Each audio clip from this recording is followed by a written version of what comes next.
काय नाव तुझं? माझं नाव दीदी. दीदी. बरं बरं बरं. तुला स्वयंपाकातलं काय काय येतं? मला स्वयंपाकातलं सगळं येतं. सगळं. आणि तुला बिर्याणी वगैरे येते का?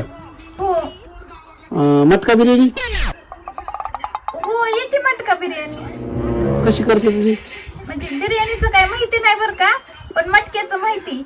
एक्का कट छक्का, दुर्री कट सत्ता, तिर्री कट आट्टा, चौवा कट नव्वा, जिरो पंजा, लाल घर काळ घर. लाल घर 20 असतात आणि काळे घर 80 असतात. 1 double 2 double 3 double 4 double 5 double 6 double 7 double 8 double 9 आणि डबल 0. आता ह्याची कट घर सांगू का तुम्हाला? पाहुणं काय झालं? अहो सांगते ना, कट घर मी सांगते, पळून का म्हणून गेलाय? माझं काही चुकलं नाही, सगळं सांगितलं होतं. कट घर बी सांगितले असते, ती पळून जायची काय गरज होती? मटका लावाय गेले असते, टाइम झाला, मी बी लावते.